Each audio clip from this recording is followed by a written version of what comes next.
안녕하세요. 하피TV입니다. 하피TV는 아티스트를 존경하고 사랑합니다. 그래서 오래전부터 저희가 하고 싶었던 컨텐츠가 아티스트 분들을 모셔서 그 음반을 같이 듣고 그리고 음반에 대한 깊은 이야기를 나눠보는 것이었습니다. 그 첫 시간으로 3월 11일에 브라보 마이 라이프 20주년 기념 앨범을 발매하시는 하피TV의 가족이시죠. 봄, 여름, 가을, 겨울의 김종진 형님 모셨습니다. 안녕하세요. 반갑습니다. 봄, 여름, 가을, 겨울 김종진입니다. 오늘 이렇게 나오셔서 너무 감사드리고요. 불러주셔서 감사합니다. 개인적으로도 너무 사랑하는 앨범인데 또 20주년 앨범을 저희가 가장 먼저 소개되어 있어서 너무 영광으로 생각하고요. 그럼 오늘 저희 구독자분들께 먼저 브라보 마이 라이프 20주년 기념 앨범이 어떤 앨범인지 소개 한번 부탁드릴게요. 브라보 마이 라이프는 2002년에 1월 2일에 발매가 된 이후로 메가 히트를 했죠. 네, 맞습니다. 그리고 20년간 이렇게 한 번도 떨어지지 않은 채로 네. 유지가 된 한국 음악 역사상 유일무이한 그런 곡이 아닌가 생각이 되는데, 사실은 그 곡 제목이기도 하지만 앨범의 제목이에요. 그 앨범을 20년이 지난 요즘 마스터 테이프, 멀티 테이프를 찾아서 그걸 스튜디오에서 다 풀었어요. 그래서 새로 믹스를 했죠. 그리고 그거를 정성 들여서 마스터링하고 3월 11일 여러분께 선물을 해드리는 그런 프로젝트고요. 나아가서는 뭐 요즘 아날로그 바람이 다시 불고 있으니까 LP로 만들어서 그리고 카세트로 만들어서 테이프까지. 네. 그렇게 여러분께 선물 드리는 그런 계획입니다. 오늘 20주년 앨범 본격적으로 얘기하기 전에 저는 뮤지션의 김종진의 서사를 이야기해보고 싶어요. 그래요? 제가 직업이 원래 오디오 평론가였잖아요. 그죠. 오디오 평론가로서 뮤지션 김종진을 높이 평가하는 데에는 이 음악 인생 가운데 한국에서는 이 척박한 환경에도 보기 드물게 음질을 고집한 아티스트였다는 거예요. 개인적으로 처음으로 인생에서 산 국내 CD가 봄, 여름, 가을, 겨울의 라이브 앨범이었거든요. 네. 요거 3번 반복하게 편집 좀 부탁드리겠습니다. 1집과 2집을 국내에서 제작하시면서 빅히트를 하셨잖아요. 네. 거기서 그냥 안주할 수 있는데 1992년에 내놓은 3집 앨범에서 국내 아티스트 최초로 해외 레코딩을 감행하셨어요. 사실은 그 미국의 스튜디오 비용을 내고 하려면 한국에서는 그냥 입이 쩍 벌어지는 그런 거여서 인생을 걸고 갔죠. 네.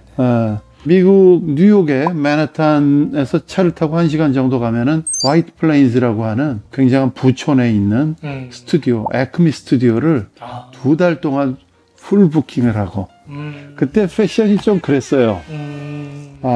저희는 고작 2개월만 했기 때문에 밥 먹는 시간, 잠자는 시간도 줄여가면서 인생을 불태웠던 그 청춘의 시간이 갑자기 주마등처럼 쫙 떠오르네요. 이렇게 겸손하게 말씀하시지만 이 당시에 그 3집의 마스터링을 담당했던 인물이 테드 젠슨이라는 지금은 너무나 유명한 엔지니어고요. 부리부리 아저씨. 네네.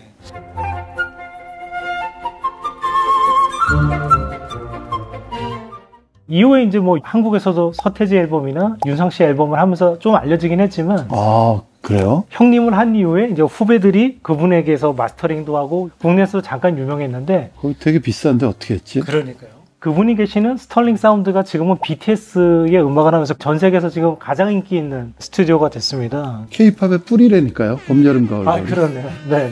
3집 앨범이 그 해에 그때 서태지 1집이 나왔을 텐데 서태지보다 더 많은 판매량과 인기를 누렸던 앨범이었잖아요. 인기는 그쪽이 훨씬 많았어요. 판매량 그러면 네네네. 큰 성과를 거두시게 되고 이후에도 4집, 5집까지 스털링이랑 작업을 또 테드 젠슨과 작업을 하시고요. 맞아요. 네. 그리고 이제 좀 시간이 흘러서 2012년에는 브라보 마이 라이프 10주년 앨범이 발매됐는데요. 당시로서는 또 드물게 국내 아티스트가 LP를 발매하셨어요. 그때 이제 한국에 LP 붐이 없었어요.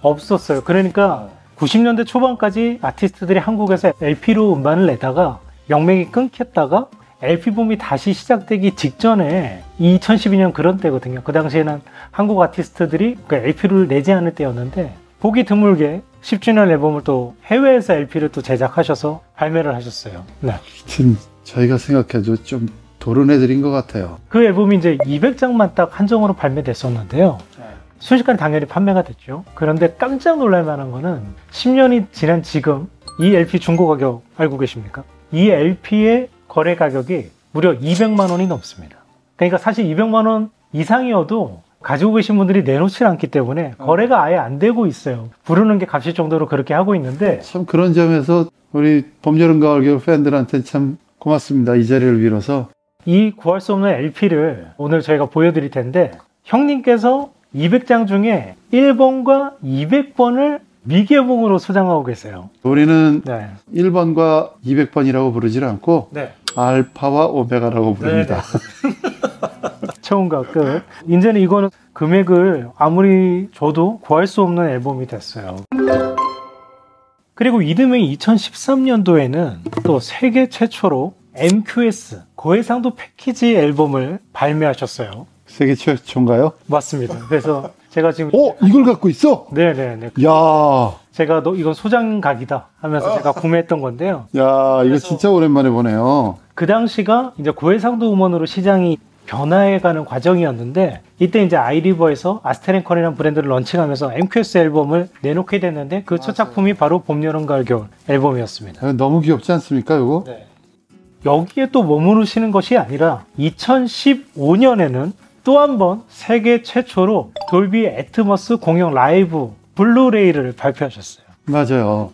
애트모스라는 기술 자체가 시작된 지 얼마 안 된, 한 2년 정도밖에 안 된 때였어요. 네네. 가정용에서 돌비 애트모스가 보급이 됐는데, 돌비 입장에서는 콘텐츠가 없는 거예요. 그래서 여기에 적합한 아티스트가 누굴까 서치를 하다가 전 세계에서 최초로 봄, 여름, 가을, 겨울 타이틀이 나오게 된 거죠. 그 타이틀이 지금 여기 있습니다. 이것도 최초고요. 그리고 이후에도 국내에서는 돌비 애트모스 라이브로 제작한 아티스트는 없습니다. 최근 들어서 OTT에 돌비 애트모스가 기본으로 보급되면서 조금씩 늘어나고 있는데, 정말 유례가 없는 사례죠. 이게 이제 모든 음악 콘텐츠의 최초는 아니고요.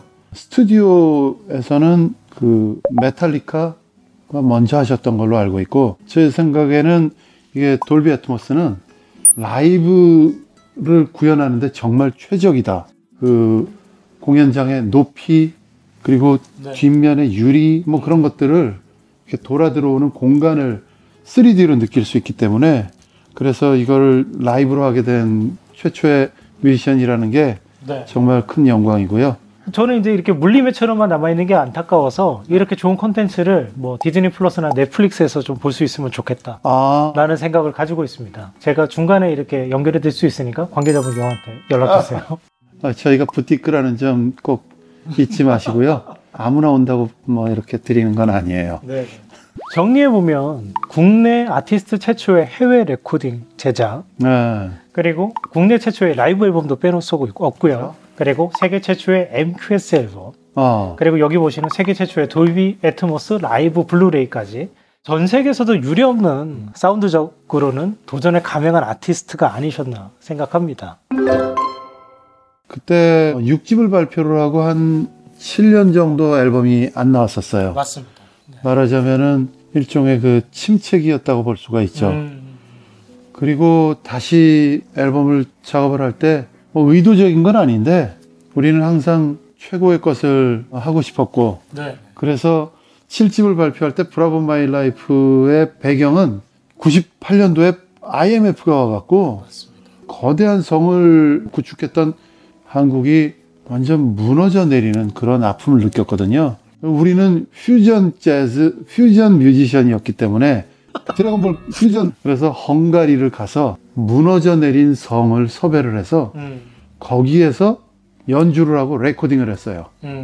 필드 레코딩이라고 하거든요. 그거를 뮤직비디오로 다큐멘터리로 찍었어요. 그리고 그때 이제 가셨던 모습들을 앨범 자켓으로도 촬영을 하셨는데, 그게 이제 김중만 사진 작가께서 촬영해 주셨고, 그렇게 필드 레코딩으로 노래를 녹음하고 발표하는 경우도 없었고, 역시 뭐 제작비가 너무 많이 들어서 우울했죠. 이게 지금 20년 전이니까 2002년이거든요. 2002년도에 활동했던 가수들을 생각하면 사실 한국 가수 중에서 이런 헝가리까지 가서 녹음을 한다는 생각을 하시는 분들도 없으셨고, 그렇죠. 그리고 또 지금 생각해봐도 아까 말씀드렸던 3집에서 10년이 흘렀지만 여전히 해외에서 그런 작업을 한다는 건 참 눅눅한 일이 아니었을 때잖아요. 그런 점에서는 참 대단하시다.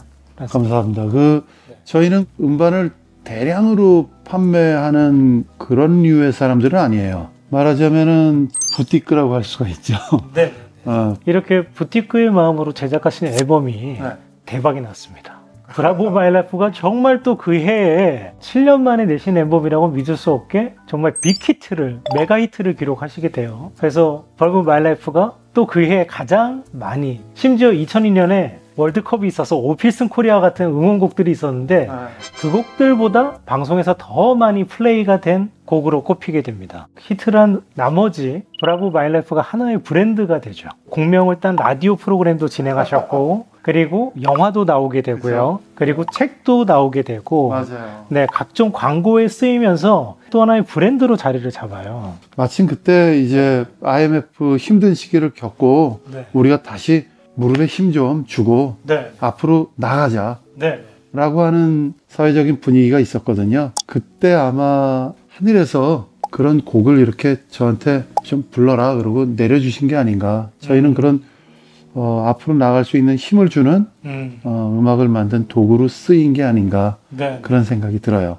좀 말씀드리고 싶은 점은 이번에 20주년 앨범 여러분도 들어보시면 이제 아시겠지만 앨범이 브라보 마이 라이프 한 곡을 위해서 만들어진 앨범이 아니에요. 이 곡 외에도 좋은 곡들이 무수히 많습니다. 그래서 어떻게 보면 팬의 입장에서는 이 곡들도 좀 알려졌으면 좋았을 텐데 하는 아쉬움이 남는 넘버들도 있거든요. 그래요? 네, 그거는 좀 이따 저희가 직접 음악을 들려드릴 예정이니까 그때 한번 말씀을 더 나눠보도록 하고요. 그래서 완성된 놀라운 작품이라서 이 LP가 나오게 되면 여러분 꼭 기대해 주시기 바랍니다. 네네. 자, 그러면 지금부터 브라보 마이 라이프 20주년 앨범에 대해서 얘기를 해볼까 합니다. 팬으로서 가장 궁금한 건 어떻게 이번 앨범 결심하시게 되셨는지 궁금하죠. 당연히 20주년이니까 저희 음악을 사랑해 주신 여러분께 선물을 드려야 된다고 생각을 했고요. 그냥 선물이 아니라 정말 그 정성과 깊은 저희의 마음이 들어가 있어야 된다고 생각해서 저희들 방식으로 또 깊이 들어갔어요. 그러니까요. 사실은 20주년 내신다고 하셔서 이번에는 마스터링을 다시 하는 정도라고 생각했는데 그게 아닙니다.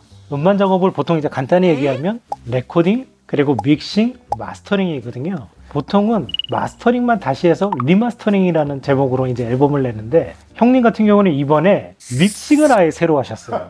이게 사실 굉장히 보기 드문 일이거든요. 첫 번째는 아티스트는 대부분 녹음을 하더라도 그 원본 테이프를 소장하는 경우가 별로 없습니다. 그렇죠. 제작자가 그냥 가져가죠. 그래서 나중에 리믹싱을 하고 싶어도 테이프를 못 찾아서 못하는 경우들이 많고, 그리고 사실은 테이프를 또 떠나서 귀찮아서 믹싱까지 하는 경우는 정말 드뭅니다. 예를 들면 마일스 데이비스의 카인드 오브 블루라는 앨범이 마스터 테이프가 사라져서 서브로 된 마스터 테이프를 가지고 음반을 다시 제작해야 되는 이슈가 90년대 발생한 거예요. 그런 일이 있었구나. 네, 그래서 3채널 마스터 테이프를 가지고 리믹싱을 하게 되고요. 그런데도 소리가 좋지 못해서 나중에 말씀드린 전설적인 엔지니어가 마스터링을 다시 하게 됐거든요. 와. 사실 이런 이슈가 없다면 하기 어려운 작업인데 이거를 이번에 하셨다는 거잖아요. 약간 저희는 시발점은 이렇게 마일스 데이비스의 그런 작업이 있었는 줄은 몰랐고요. 작년에 저희가 존경에 맞는 비틀스 형님들이 Let It Be 앨범을 새로 믹싱을 해서 마스터 테이프를 꺼내서 그 스튜디오에서 풀어갖고 새로 믹싱을 해서 Let It Be 2021 믹스라는 앨범을 발매를 했어요. 그거를 듣고 사운드에 놀라기도 했지만 저는 그 작업 자체에 엄청 큰 감동을 받았어요. 그 창고에 들어있는 테이프를 꺼내서 그거를 다시 믹싱을 하고 지금의 어떤 시각으로 뭔가 그 작업이 저한테는 그 패션에서 리폼해서 옷을 입잖아요. 그런데 그냥 아무 옷을 리폼할 수도 있지만 리폼할 만한 가치가 있는 옷이 있다라고 생각을 하고요. 최근에 그 영국 왕실의 찰스 왕태자가 그 왕궁이 여러 개가 있잖아요. 진짜 부러운 사람 중에 하나인데 그 왕궁 중 하나를 그 가문에서 갖고 있던 80년에서 50년 정도 된 옛날 옷들을 리폼을 해서 현대 입을 수 있게 그런 그 작업실로 하나 만들었다고 해요. 그런 의상을, 패션을 제시하는데 네. 그게 이제 강한 어떤 프레이즈로, 캐치 프레이즈로 자리 잡은 게 make, do, and mend. make, do, and mend라는 어떤 프레이즈가 생겼어요. 그 문구를 딱 봤을 때, 아, 이건 우리를 위한 문구다 생각이 돼서 저희 아트웍을 맡아준 허정 씨가 또 패션 광이거든요. 아, 네. 자기가 과거에 리폼을 하려고 이렇게 옷을 모아둔 바구니를 꺼내서 이렇게 옷감을 두 개를 겹치고 거기에 make, do, and mend라는 거를 만들어서 시리즈 브랜드를 만들었어요. 아, 네. 그리고 그 시리즈의 첫 번째 작품이 브라운 마이 라이프 20주년 스페셜판이고요. 네. 그리고 다음 작품 시리즈로 나오게 될 텐데 네. 그때도 우리 하피TV를 통해서 여러분께 공개를 할 테니까 네. 많은 기대 부탁드리겠습니다.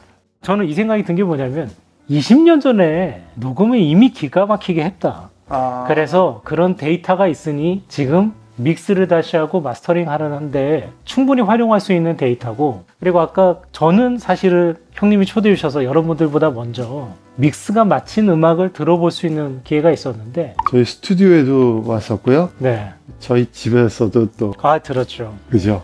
충분한 가치가 있다. 그 작업을 하신 가치가 있고, 이번 20주년 앨범은 기존에 들으셨던 분이라도 전혀 다른 사운드, 2022년 스탠다드라고 할 수 있는 고음질을 잘 살려냈다. 저는 이렇게 생각이 들고요. 네, 사실 우리 뮤지션들이 이 최종본 아닌 거를, 즉 믹스본, 네. 마스터링 전의 작업을 그 뮤지션들과 그 집단들 이외에 유출되는 걸 극도로 싫어합니다. 그렇죠. 네, 그런데 현준 씨한테 이걸 들려주게 된 것도 정말 신기한 일이었고, 네. 현준 씨가 와서 듣고 형님 이거 우리 하피TV 구독자들한테 무조건 좀 들려줘야 됩니다. 사실은 싫어하거든요. 네. 근데 생각해보니까 시대도 바뀌었고, 그래서 아마 음악 역사상 거의 최초가 아닐까 싶은데 믹싱본 유출을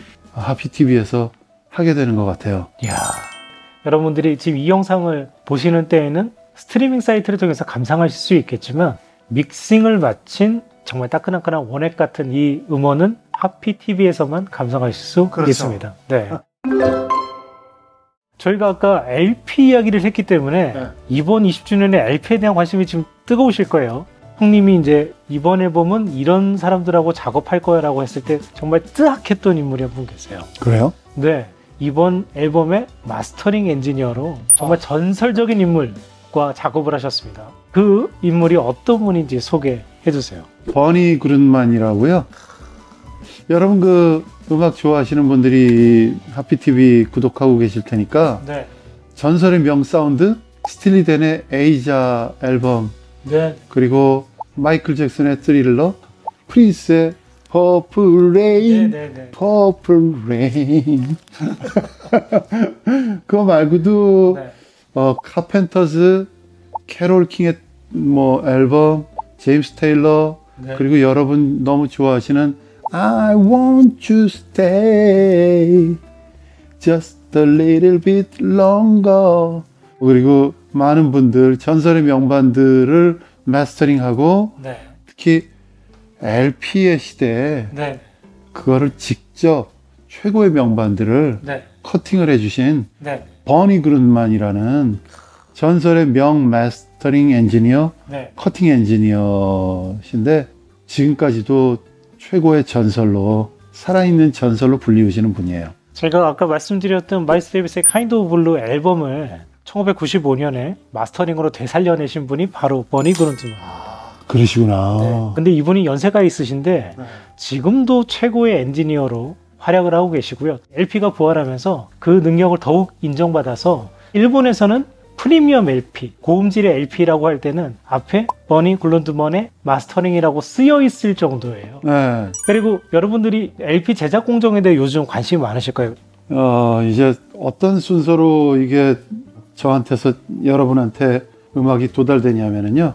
저희가 레코딩 스튜디오에서 레코딩하고 첫 단계로 믹싱을 해요. 믹스.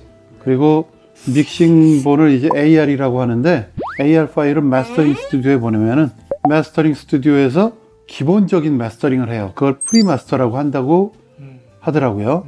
그리고 나서 그 기본 마스터를 가지고 이제 각 미디어에 맞는 뭐 새끼를 까는 거죠.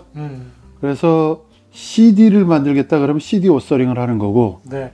거기에서 이제 뭐 이미지 파일로 뭐가 나오고, 네. 또 LP를 만든다고 하면 이 LP 커팅을 하는 거죠. 네. 그리고 뭐 카세트를 만들겠다고 하면 카세트에 맞는 뭐 EQ 뭐 그런 걸 해서. 아, 테이프까지도 군드먼에서 하는군요. 그럼요.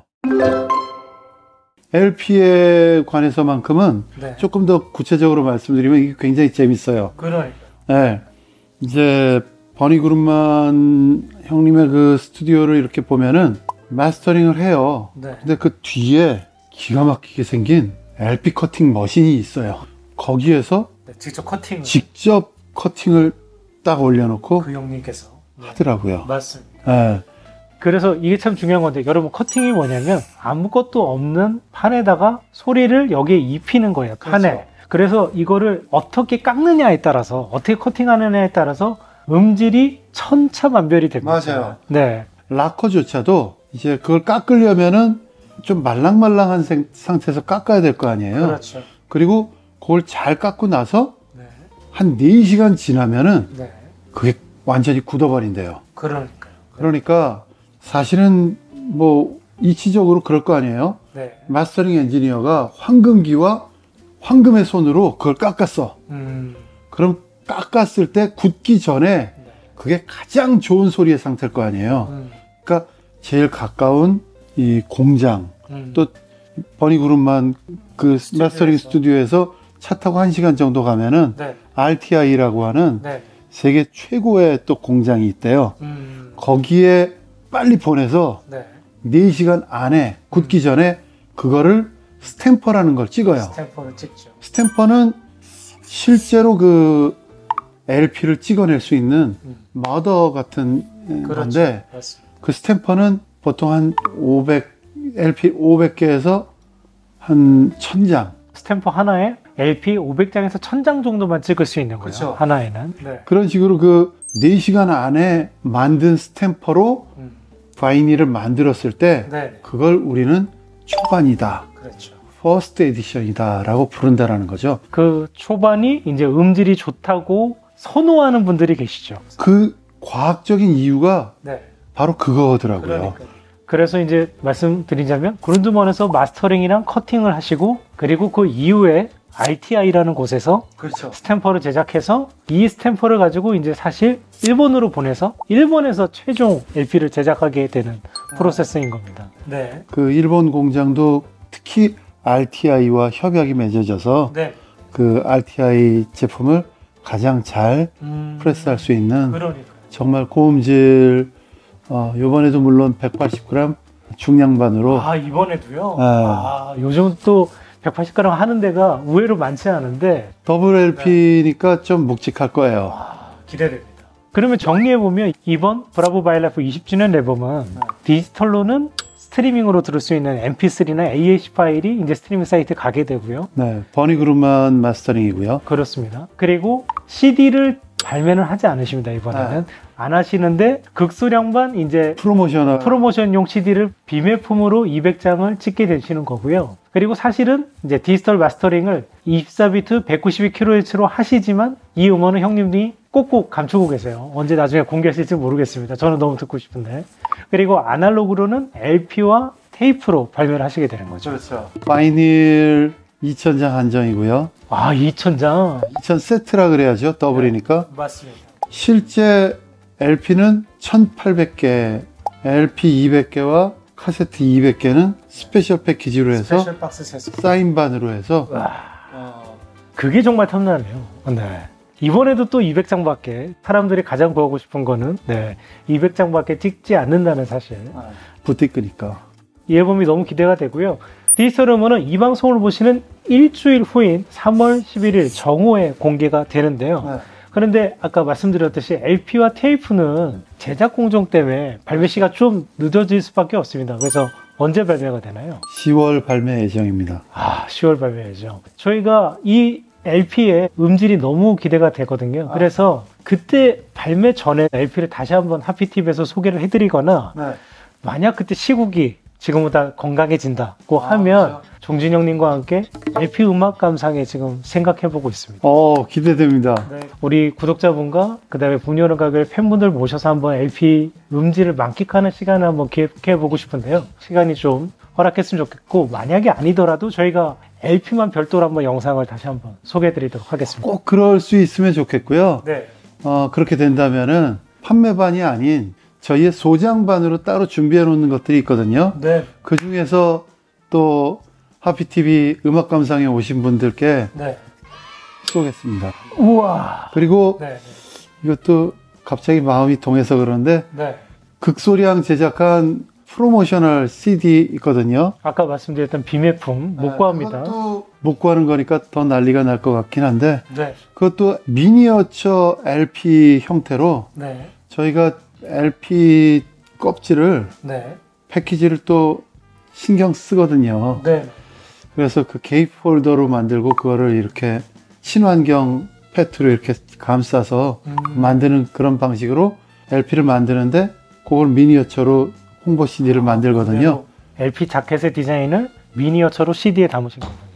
지금 방송 보고 계시는 분들 댓글 올려주시면 그분 중에 한 분 뽑아서 선물 드리고 정말요?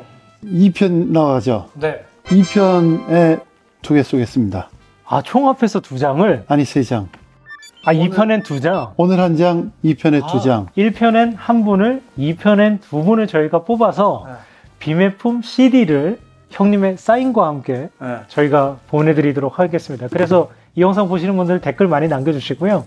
저희는 댓글은 형님과 제가 상의해서 가장 인상적인 댓글 1분, 2분을 뽑아서 총 3분에게 드리도록 하겠습니다. 감사합니다. 댓글 많이 남겨주세요.